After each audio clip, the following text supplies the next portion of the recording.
Hello and welcome to Folio Weekly Magazine. I'm Rob Nicholson. Today my guest is singer, songwriter, musician, record producer, and actor, Mr. Clint Black. Clint, it is a pleasure to talk to you today. Hey, Rob, thanks. My resume is growing. Well, nobody's had a career like you have, at least in all my experience.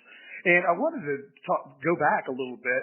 When you broke out in the late 80s, really late 80s, early 90s, you were the first new male country artist in 15 years with a debut single, which was A Better Man, to debut at number one on the charts.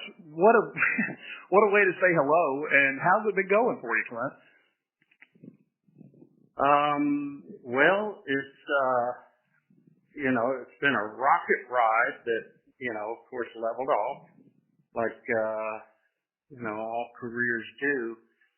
For a while there, when those, initial hits broke out, it was crazy and, blurry and hard to settle into. As the years went on, I could start to get my arms around, this new life. And, I would think, all right, now I'm calm, cool, and collected. And then I'd look back 5 years later and go, no, wasn't quite, but I am now. And then I'd look back 10 years later and I go, no, I was not calm, cool, and collected, but I am now. That kept happening. So you keep getting your arms around it tighter and tighter until you're having the balance in life that allows you to be that, that person everybody, comes to see or listen to, and then you can also be a regular person, who's sane and just thinks of himself as a regular person. So getting a handle on that and getting comfortable being famous, it took time. I'm sure it does. It's not something that you've done before, so you have to sort of get used to it along the way. So, Clint, you've had over 30 charting singles, 22 of them which were number one. You've had 2 dozen gold and platinum records, Grammy Award, multiple CMAs, ACMs, AMAs, and you're even on the Hollywood Walk of Fame. Anybody else I would think would retire, but you don't seem to tire out. No, you work hard to get that job. There's no giving it up once you get it. And there's still other things to do, other things that are creative, other challenges, things you never thought of that scare you a little. So, once you get a job like this, then, you try to have fun with it and keep doing it. And, I think when I was a kid, that age, that retirement age of 65 that's still out in front of me, that seemed reasonable. Maybe it wasn't reasonable to 65-year-olds back then who wanted to keep working, but when you love what you do, that marker has no meaning. I thought you and I were both born in early February at the same time, and I don't see retirement in my future either. So I applaud talking to people who want to keep on keeping on. I can't imagine not working. Part of the we're blessed, there are jobs that I would be ready to quit. When I was an iron worker, I'd be looking for retirement. I got out of that job, after only a year. So, but when you love what you do, you'll never work a day in your life. I feel the same way. I'm glad to hear you say that. Early on in your career, based on where we are right now, I would suspect one of the best things that ever happened to you was Lisa Hartman. And as a result of that, Lily Pearl. How are your wife and daughter?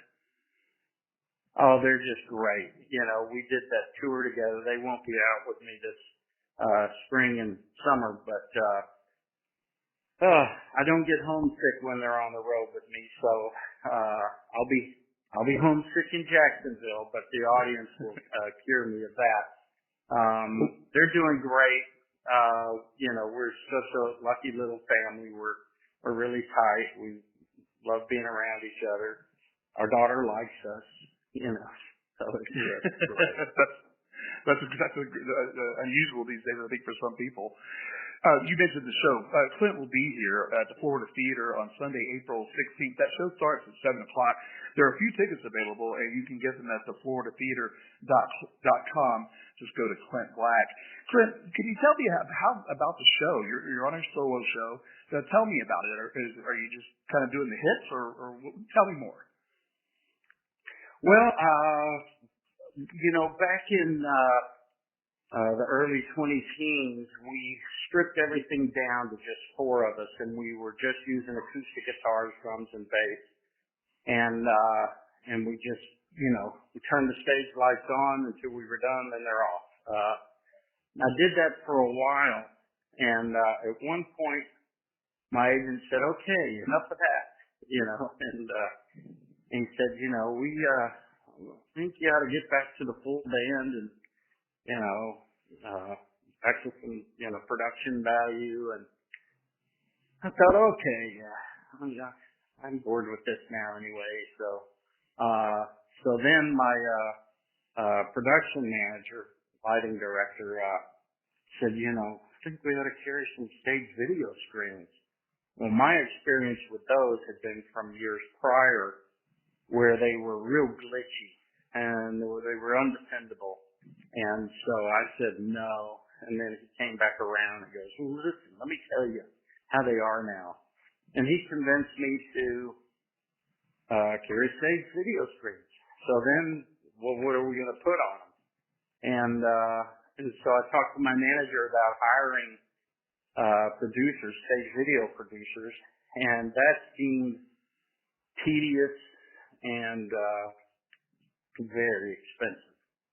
So I thought, well, if you have to, spend a lot of money to get good stage video content, then, you have to do that. But the process of doing that is going to be somebody's going to come up with things that they think fit my songs, and then I'm going to get in there and I'm going to go, well, let's use this, and what about that, and what about this, and I might as well just do it myself. So I learned how to operate video editing software. I already knew audio software from Pro Tools, but this was different. I had a couple of teachers, watched tons of video online. Anyway, about halfway through it, I thought, I should have hired someone to do this. It was hard. but I got through it, and I learned got all the bugs out. I would spend hundreds of hours online looking for stuff. We shopped some stuff ourselves. In the end, I felt like everything I have on the stage video screens, I think fits the songs. And some of it's personal, some of it's my own interpretation of the lyrics. So it sort of became an extension of my expression of my music and my lyrics. And so that's fairly new. We recently added a steel guitar player back into the band. We've been slowly growing the band back up, but it's my cousin, Wes Fowler. So the band is growing. Two of the guys have been with me since 1987. One of them is on break, had shoulder surgery, so we've got a guy subbing for him. But Hayden is still there, and got another guy who plays fiddle, lap steel, dobro, acoustic guitar, really talented. The thing I love the most is, we play the songs, I sing the songs, but we do a show of a bunch of hits and a couple of deep cuts, and we do songs and arrangements where the audience gets to hear these musicians step out and hang it out off the limb, try not to break it.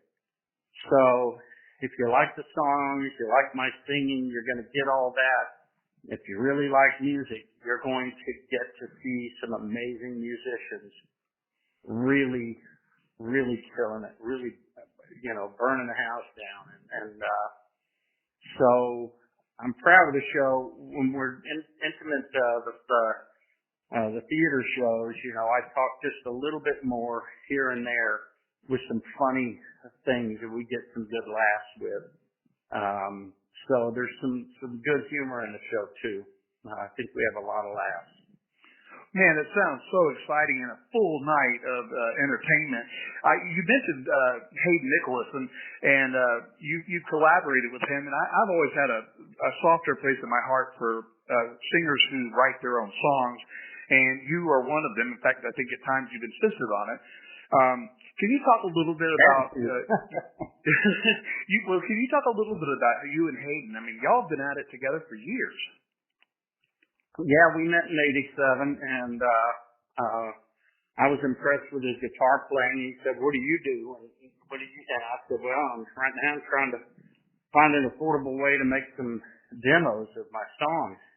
He had an 8-track recorder in his garage. We struck a deal, an affordable deal, to start demoing songs. The first one we finished was Nobody's Home. I went and found a manager with that, and then we kept demoing songs. And one night Hayden said, "You know, I write." And I said, "Really?"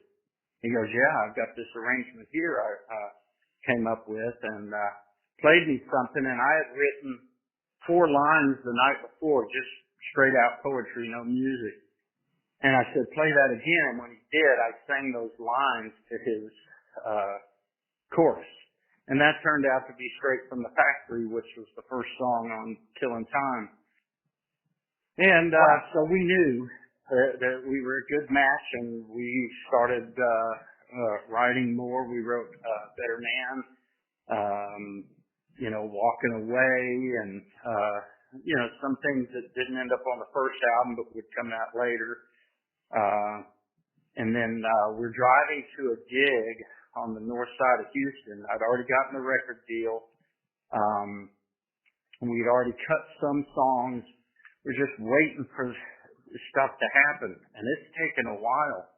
And we're still, you know, making $50 a night, and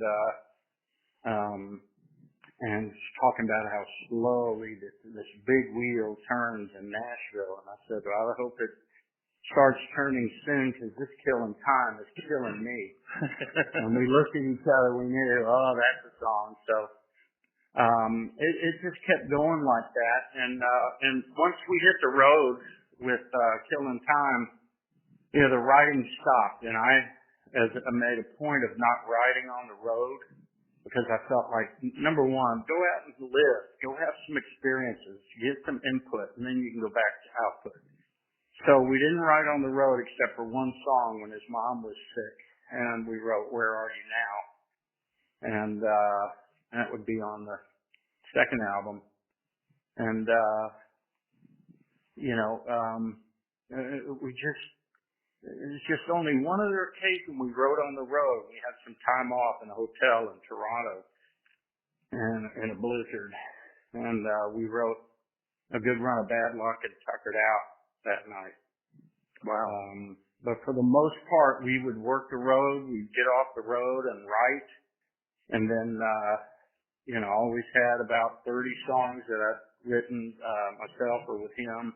I started writing with some of my musical heroes, Merle Haggard, Jimmy Buffett, and Michael McDonald, you know, some of the songwriters in Nashville like Coxus, Skip Ewing, and so on. I sort of branched out a little bit and tried to throw myself curveballs, get something different. And but Hayden and I always came back to you know, fill out the bulk of the albums, and you know, it just works. I know you got to bounce, Clint, but I wonder, coming off of that response, is there somebody out there right now that you're listening to that we ought to know about? You know, I've become very fond of Cody Jinks and Ward Davis. Been doing some stuff on the road with them. We recorded Nothing's News together. They re-recorded it, and I joined them on it. You know, every time someone asks me this, it's so impossible because I can't think of anyone in the moment, you know. I know, and I hate doing it. I tell you who I listen to a ton, and I try when I'm writing, and I've been doing a little bit of writing, I try to stay away from country music that I love because I can't. I gotta get away from that in order to feel original and authentic and not borrow in quotations, from anyone. So I've been listening to a lot of Cheb Mo, and nobody makes a better sounding record. His lyrics are fantastic. It's always enriching, the meaning of his songs. And been loving that. Joe Bonamassa when I want to really rock. There's still I just made a country playlist. Country heartache throwbacks, and was going back through all of the stuff that I've loved since I was a kid.